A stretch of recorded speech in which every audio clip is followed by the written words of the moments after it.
శంకర హృదయ నివాసిని పార్వతి పరమేశ్వరి శంకర హృదయ నివాసిని పార్వతి పరమేశ్వరి. జై జగన్మాత దేవి బగళాముఖి. ఓం హ్రీం బగళాముఖి సర్వదుష్టానాం వాచం ముఖం పథం స్తంభయ జిహ్వాంకీలయ బుద్ధిం వినాశయ హ్రీం ఓం స్వాహ. ఓం హ్రీం బగళాముఖి సర్వదుష్టానాం వాచం ముఖం పథం స్తంభయ జిహ్వాంకీలయ బుద్ధిం వినాశయ హ్రీం ఓం స్వాహ. ఓం హ్రీం బగళాముఖి సర్వదుష్టానాం వాచం ముఖం పథం స్తంభయ జిహ్వాంకీలయ బుద్ధిం వినాశయ హ్రీం ఓం స్వాహ.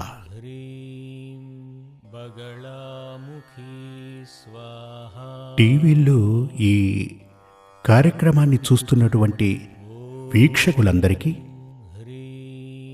పలు రకాల ప్రశ్నలు, ఇది చూసిన వారికి వారి మనసులో ఏర్పడ్డ ప్రశ్నలకు, అంటే వాళ్ల ఇళ్లల్లో జరిగే సంఘటనలను బేస్ చేసుకుని ప్రశ్నలను ఉత్తరాల ద్వారా ఈ సూర్యమంగళానికి పంపించి అడగటం జరిగింది. వాటిల్లో చాలా ముఖ్యమైన ప్రశ్నలకు, అంటే ఇటువంటి ప్రశ్నలు చాలామంది మనసుల్లో ఉద్భవించుంటాయి. అలా ఉన్నటువంటి ముఖ్యమైన ప్రశ్నలకు మాత్రమే కొన్ని సమయాలలో నేను సమాధానమిస్తుంటాను. ఇప్పుడు ముఖ్యమైన కొన్ని ప్రశ్నలను కొందరు అడగటం జరిగింది. అవేమిటంటే, జాతకంలో యోగబలం ఉండి విడాకులు తీసుకోవటానికి కారణం ఏంటి అని అడగటం జరిగింది. అంటే జాతకం చూసే కళ్యాణం జరిపించారు, కానీ వివాహం రద్దయింది. దానికి కారణమేంటి అలా అని అడిగారు. ఇలాగే ఇదివరకు చాలామంది ఇలాంటి ప్రశ్ననే అడగటం జరిగింది. ఆ ప్రశ్నకు సమాధానం చెప్తాను. జాతకంలో యోగబలం ఉండి వివాహం రద్దవటానికి పలు కారణాలున్నాయి. ఒకటి, మీరు జాతకాన్ని చూపించిన స్థలం, జాతకాన్ని పరిశీలించిన ఆ వ్యక్తి, ఆ ఆచార్యుడు సరిగ్గా శాస్త్రాన్ని చదివిన వారు అయ్యి ఉండరు. ఇప్పుడు మనం పంచాంగం అది చూస్తుంటాం కదా, పంచాంగం. ఆ పంచాంగంలో వివాహ నిబంధనలు అని రాసుంటాయి, 10 నిబంధనలు. రాశి, రాశి అధిపతి, వశ్య, మహీంద్ర, ఇలా 10 నిబంధనలు కనపడతాయి. అంతెందుకు, ప్రతి పంచాంగంలోనూ అవి కనపడతాయి.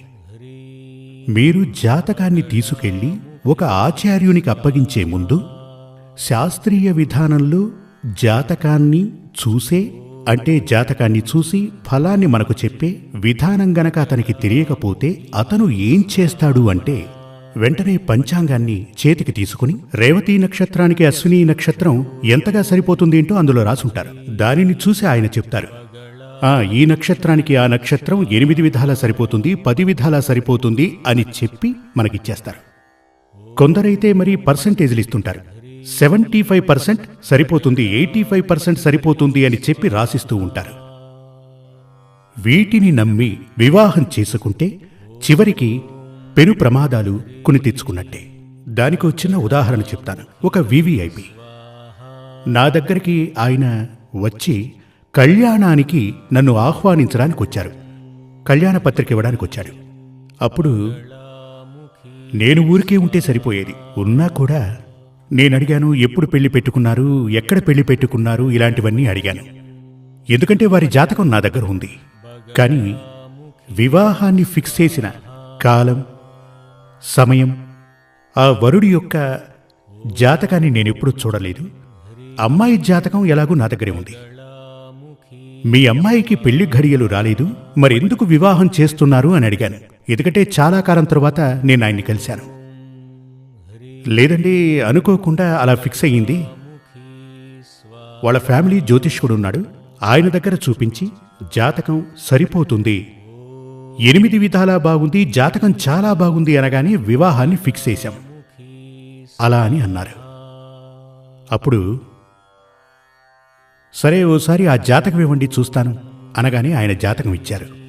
ఆ జాతకాన్ని చూసినప్పుడు నేను అదే చెప్పాను, అవును 10 రకాలుగా కలుస్తోంది, 8 రకాలుగా కలుస్తోంది అని. కానీ ఈ పెళ్లి జరగకూడదు. ఏమిటి స్వామి, అన్నీ బాగున్నాయంటున్నారు, వివాహం జరగకూడదు అని చెప్తున్నారు. ఇప్పుడు వివాహానికి అన్ని ఏర్పాట్లు చేసేసుకున్నాం. నిశ్చయ తాంబూలం కూడా తీసుకోవడం జరిగిందన్నాడు. కానీ మీ అమ్మాయికి ఈ పెళ్లి జరగకూడదు అని చెప్పాను. అసలు ఎందుకు జరగకూడదు? ఒకటి, అమ్మాయికి ఇప్పుడు పెళ్లి ఘడియలు లేవు.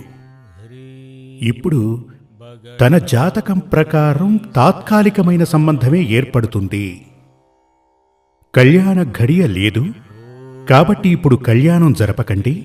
1.5 సంవత్సరం తర్వాతే ఈవిడికి మాంగళ్య యోగం ఆరంభమవుతోందని చెప్పాను.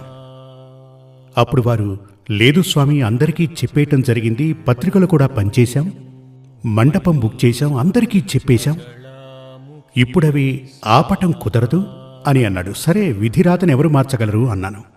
కొన్ని సమయాలలో విధిరాతను మార్చటం కుదరదు. తరువాత వాళ్ళు వెళ్ళిపోయారు. అప్పుడు వారు నన్ను అడిగుండొచ్చు, అసలు ఎందుకు ఈ వివాహం జరగదు అని. వారు అడగలేదు, నేను కూడా చెప్పలేదు. ఎందుకు జరగదంటున్నారని ఆయన అడగలేదు, నేను చెప్పలేదు. అన్నీ బాగున్నాయి, కానీ పెళ్లి చెయ్యకండి అని నేను చెప్పాను. వివాహం జరిగిపోయింది. వారు అనుకున్న సమయానికే చాలా గ్రాండ్గా పెళ్లి జరిగింది.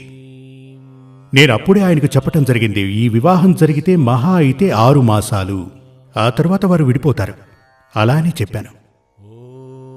అప్పుడు వారు చాలా పెద్ద పార్టీ, అదే వివిఐపి అని చెప్పానుగా, అలా ఉండడం చేత నేను వారికి మరో విధంగా కూడా చెప్పాను. మీరు ఒక పత్రం తీసుకురండి, స్టాంప్ పేపర్, దాంట్లో రాసిస్తానని చెప్పాను. మీరు ఈ వివాహం ఆపు చేయండి అని చెప్పాను.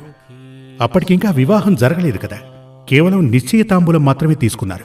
దానిని ఏదో ఒకటి చెప్పి పోస్ట్ పోన్ చేయండి, స్టాప్ చేయండి. పోస్ట్ పోన్ కాదు, వద్దు. నా మాట వెళ్ళలేదు. ఇంకో రకంగా కూడా చెప్పాను. ఏ విధంగా చెప్పాను? మీరు ఒక స్టాంప్ పేపర్ తీసుకురండి, నేను దాంట్లో రాసిస్తాను, మీరు దాన్ని మీ పూజ గదిలో కానీ బెడ్రూమ్లో కానీ పెట్టుకుని రోజు చూసుకోండి అన్నాను. వీరికి వివాహం జరిగితే 3 మాసాలలో విడిపోతారు, మహా అయితే 6 మాసాలు, ఆ తర్వాత కలిసి ఉండరని చెప్పాను. ఇక్కడ మీరు ప్రత్యేకంగా గమనించవలసినది, వారి ఆచార్యులు చెప్పారు జాతకం కలిసిందని. నేను జాతకం కలిసిందనే చెప్తున్నాను, 8 విధాలా కలిసిందని చెప్పాను. కానీ ఆ వివాహం గ్రాండ్గా జరిగింది. అమ్మాయి పెళ్ళయిన తర్వాత ఫారెన్ వెళ్ళిపోయింది. 3 నెలలు గడిచాక అమ్మాయి తిరిగి వచ్చేసింది. అత్తగారింట్లో చెప్పకుండా, భర్తకు చెప్పిందో లేదో ఆ విషయం నాకు తెలియదు. అమ్మాయి వచ్చేసింది. వెంటనే నాకు ఫోన్ చేశారు, స్వామి ఏం జరిగిందో తెలియట్లేదు, అమ్మాయి తిరిగి వచ్చేసింది అని. ఏం జరిగిందో చెప్పట్లేదు, నాకతనితో సంబంధం వద్దు అని చెప్తోంది అన్నారు. నేనన్నాను, మీరమ్మాయిని ఇక్కడికి తీసుకురండి అని. వారు అమ్మాయిని తీసుకువచ్చారు. అప్పుడు ఆ అమ్మాయిని నేను అడిగాను, ఈ కారణం చేతనే కదమ్మా నువ్వు తిరిగి వచ్చేశావు అని ఆ అమ్మాయిని అడిగాను. విషయం ఏంటంటే, ఎవరితో అయితే ఆ అమ్మాయి పెళ్లి జరిగిందో ఆ పెళ్లి కుమారునికి అసలు మగతనమే లేదు. అదే అసలు సమస్య. అసలు పెళ్లి చేసి పంపించడం ఎందుకు? కామశాంతిని పొందుటకు కదూ. 8 విధాలా సరిపోయినటువంటి ఆ జాతకంలో కామశాంతి లేనేలేదు.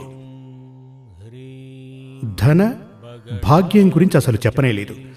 సంతాన భాగ్యం గురించి లేనేలేదు. రాశాధిపత్యం వశ్యం అని చెప్పబడిన ఆ జాతకంలో సంతాన భాగ్యం ఉందా, కామశాంతి ఉందా, ధనభాగ్యం ఉందా? ఈ 3 గురించి అసలు లేనేలేదు. జీవితంలో ఈ 3 చాలా ముఖ్యం కదా. మనం మీ ఇంట్లో ఎవరైనా అమ్మాయికి పెళ్లి చేస్తున్నారనుకోండి, మీ ఇంట్లో దొరకనటువంటిది అక్కడ దొరకాలి, అందుకే కదా. తిండి గుడ్డ అవన్నీ మీ ఇంట్లో దొరుకుతాయి కదా, మరో ఇంటికి ఎందుకు పంపడం? మన ఇంట్లో దొరకనిది తనకు ఆ ఇంట్లో దొరకాలి అంటే కామశాంతి జరగాలి. అందుకే వివాహానంతరం శాంతి ముహూర్తాన్ని నిశ్చయిస్తారు. అక్కడ ఏం శాంతి లభిస్తుంది? కామశాంతి లభిస్తుంది. దానికంటూ ఓ ముహూర్తం. ఇప్పుడు శుభకార్యాలను మంచి ముహూర్తంలో ప్రారంభిస్తే అవి ఆగకుండా జరుగుతూ ఉంటాయి. వివాహానికి ఓ మంచి ముహూర్తం చూస్తాం, వ్యాపారానికి కూడా ఓ మంచి ముహూర్తాన్ని చూస్తుంటాం. అదేవిధంగా గృహప్రవేశానికి కూడా ఓ మంచి ముహూర్తాన్ని చూస్తాం. ఎందుకిలా మంచి ముహూర్తం చూస్తాం? శుభకరంగా కంటిన్యూగా అది జరగాలి అని. అందుచేతనే కామశాంతి జరగాలి, అది చాలా ముఖ్యమైన విషయమే. అందుచేతనే వివాహం తరువాత శాంతి ముహూర్తం, కామశాంతి ముహూర్తం, అదే దాని అసలు పేరు.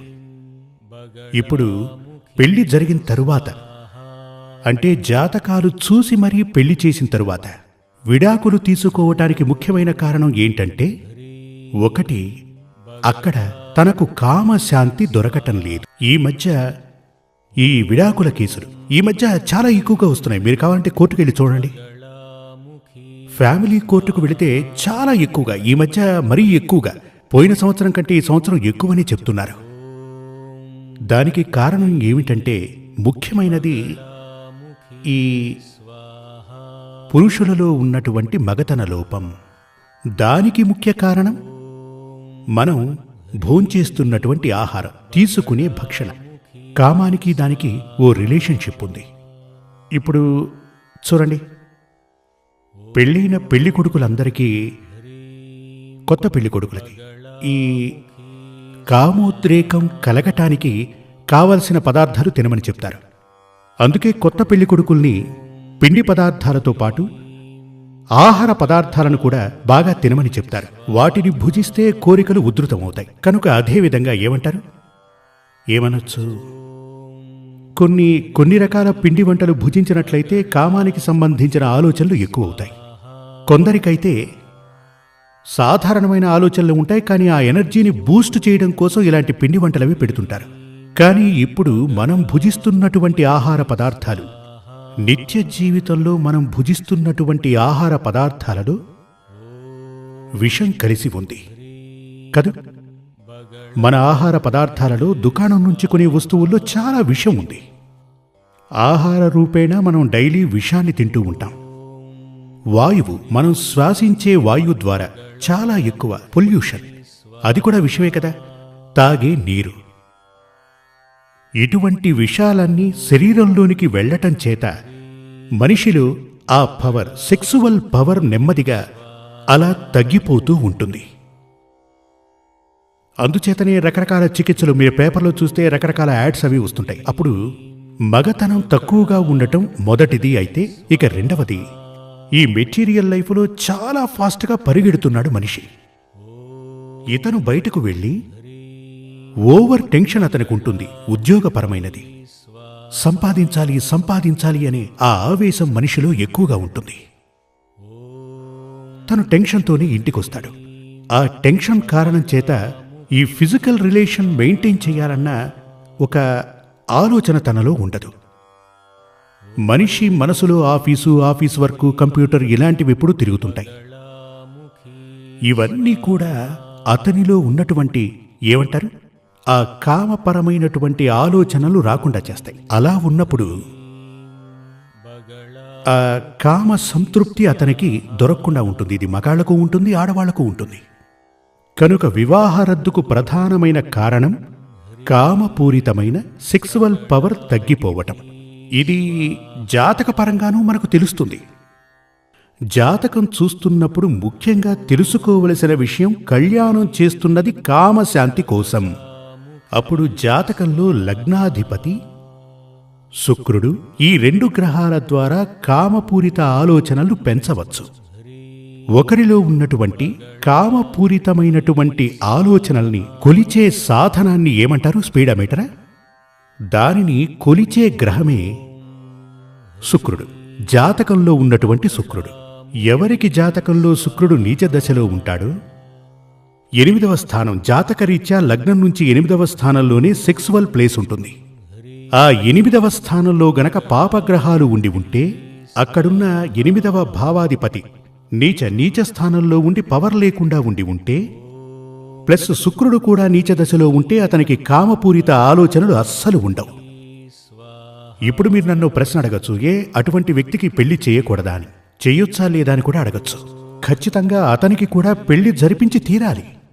ఎందుకంటే అతనికి కూడా ఆశలవి ఉంటాయిగా. అప్పుడు ఏం చెయ్యాలి అంటే, ఉదాహరణగా చెప్తాను. 100% వోల్టేజ్ ఉన్నటువంటి ఒక స్త్రీ, లేడీ, తనకు 100% సెక్సువల్ పవర్ ఉంది అనుకోండి. తనకన్నా 100% ఎక్కువగా ఉన్నటువంటి పురుషునితోనే వివాహం జరిపించాలి. ఎప్పుడూ కూడా స్త్రీ కన్నా కామపూరిత ఆలోచనలు ఎక్కువగా ఉన్న పురుషుని జాతకంతో జత చేస్తేనే అక్కడ సంపూర్ణంగా సెక్సువల్ లైఫ్, దాంపత్య జీవితం సంతోషకరంగా ఉంటుంది. వివాహం చేయటానికి జాగ్రత్తగా గమనించాల్సింది ఇదే. ఇదివరకే చెప్పాను, జాతకంలో క్షుణ్ణంగా పరిశీలించవలసినది కామశాంతి, ధనప్రాప్తి, అదేవిధంగా సంతానం. ఈ మూడు చెప్పాలంటే నక్షత్రాలు అవి చూసే వారికి పెళ్లి ఫిక్స్ చేస్తూ ఉంటారు, అందులో అవి తెలియవు. ఇవి జాతకరీత్యా ఆ గదులవి చూస్తేనే క్షుణ్ణంగా తెలుస్తుంది. స్త్రీ జాతకం ప్రకారం, పురుష జాతకం ప్రకారం ఆ ప్లానెటరీ పొజిషన్, గ్రహాల స్థానం క్షుణ్ణంగా పరిశీలించి వాటి ద్వారానే జాతకంలోని పొంతనలు అన్వేషించాలి. అలా గనక పొంతన చూసినట్లయితే ముందుగా చూడవలసింది కామశాంతి సంపూర్ణంగా లభిస్తుందా. ఇక రెండవది సంతాన భాగ్యం, ఆ పైన ధనభాగ్య సిద్ధి. ఇప్పుడు ఏ విధంగా కామశాంతి తనకు లభించినా, సంతానయోగం ఉన్నా, ధనభాగ్య యోగం తనకు లేకపోతే కొందరంటారు ఇక చాలే పోవయ్యా అని. కదూ, ఈ కాలంలో ధనం ముఖ్యం కదా. మీకు సంతోషం ఉంది, సంతానం ఉంది, అన్నీ ఉన్నాయి. కానీ ధనం లేకపోతే ఎలా బ్రతకగలరు? ధనం ఎలా వస్తుంది? భర్తే సంపాదించి తీసుకురావాలి కదా.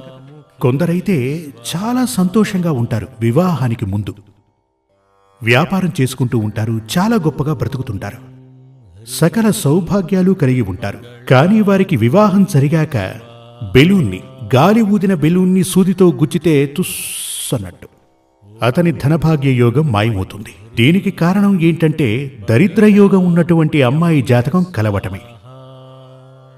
జీవితమని చెప్పబడినది ఓ కుటుంబం.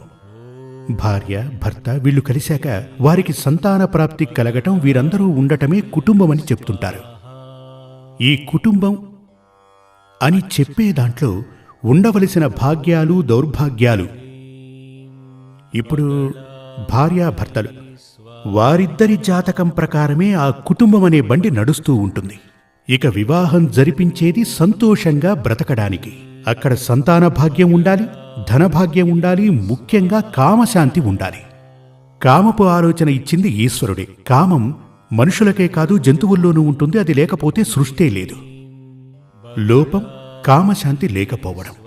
కాని అది సంతోషకరంగా ఉండి తీరాలి. జై జగత్మాతాదేవి బగళాముఖి. నేను చెప్పేది మీకు అర్థం కావాలి. అర్థం కావటానికి ఆ తల్లి మీకు జ్ఞానం ఇవ్వాలి. శ్రీ సూర్యమంగళం అద్వైత వేద విద్యాపీఠంలో తాంత్రిక పూజల్లో సిద్ధహస్తులైన ఎందరో ఆచార్యులు అమావాస్య, పౌర్ణమి రోజుల్లో ప్రత్యేక యాగాలు నిర్వహిస్తారు. ఈ యాగాల్లో పాల్గొనడం ద్వారా తల్లి శ్రీ బగళాముఖీదేవి అనుగ్రహం వల్ల సర్వదోషాలూ పోయి సకల సౌభాగ్యాలు మనకు కలుగుతాయి. శ్రీ సూర్యమంగళం అద్వైత వేద విద్యాపీఠం జ్యోతిష్యం, ప్రశ్నలు, వాస్తు, తాంత్రిక పూజలు మరియు వేదయాగాలు నిర్వహిస్తారు. సంప్రదించవలసిన నంబర్ 7305442299 7305442299. చెన్నై, కోయంబత్తూర్, బెంగళూరు, హైదరాబాద్, విజయవాడ, ఢిల్లీ, ముంబై, తిరునల్వేలి, టెక్సాస్.